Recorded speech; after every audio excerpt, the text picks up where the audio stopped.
Mesdames et messieurs, bonjour. Je suis très ravie de vous retrouver pour cette première édition de la journée.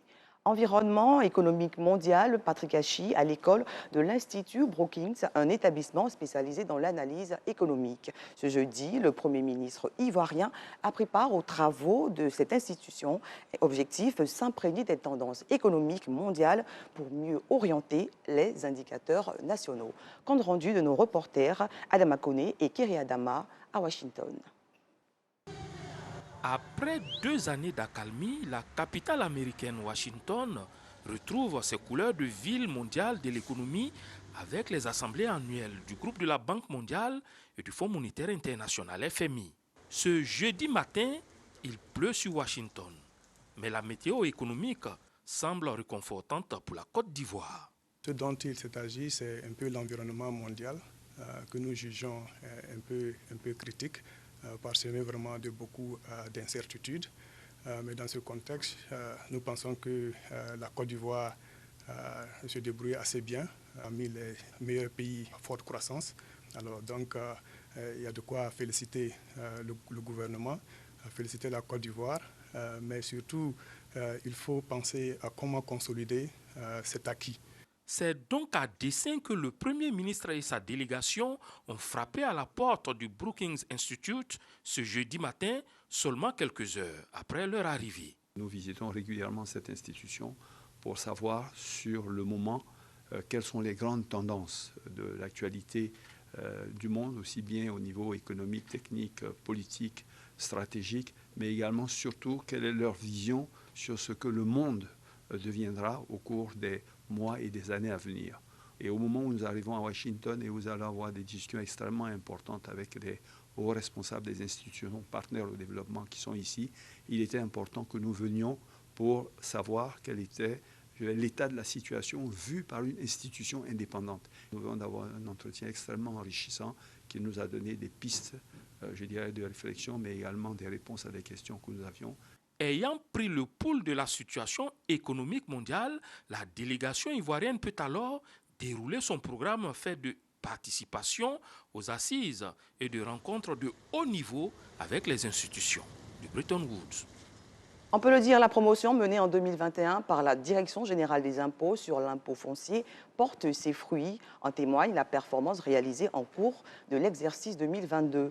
100 milliards de francs CFA sur l'imposition foncière sont déjà mobilisés. Une information rendue publique à Abidjan par le directeur général des impôts, Jean-Luc Bangbo.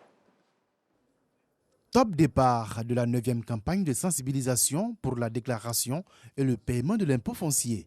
Le contexte de boom immobilier, conjugué aux exigences des collectivités territoriales et des besoins de financement liés à la gestion des déchets, renforce la pression sur cet impôt. Cette forte pression sur l'impôt foncier n'est rien d'autre que pour nous que des motivations supplémentaires pour nous galvaniser davantage à redoubler d'efforts afin de relever ce défi de mobilisation des recettes fiscales. La barre des 100 milliards a été atteinte dès la fin du premier semestre de cette année sur un objectif de 145 milliards qui nous a été assigné. Un objectif que la Direction générale des impôts compte bien remplir à très court terme grâce d'une part à une série de réformes en cours et d'autre part à une synergie d'action avec notamment l'ANAGED. Une conjonction des forces de nos deux structures s'avère nécessaire. L'ANAGED voudrait encore traduire sa détermination donc, à accompagner la DGI et pour nous c'est un partenariat gagnant-gagnant. Pour soutenir les opérations de salubrité, la collecte, le transport, la mise en décharge, la construction des infrastructures de gestion des déchets, l'État a dévolu certains impôts et taxes à l'ANAGED. Votre mission touche au bien-être, à la salubrité, à la santé de nos populations. Et c'est ça qui doit être la finalité de la collecte des ressources publiques. Viser toujours le bien-être des populations, quelle que soit la nature d'impôt. Aimer sa commune, c'est payer ses impôts fonciers. Payer son impôt foncier, c'est participer au développement de sa commune. Tels sont entre autres slogans autour desquels se bâtira cette année la campagne des agents sensibilisateurs sur l'impôt foncier.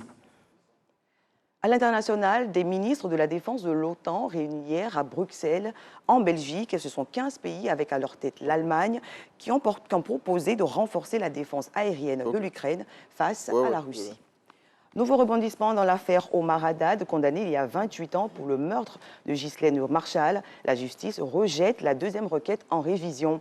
Une décision que conteste son avocate, qui ne compte pas se laisser faire. C'est la fin de cette première tranche de l'information. Je vous retrouve à 7 h.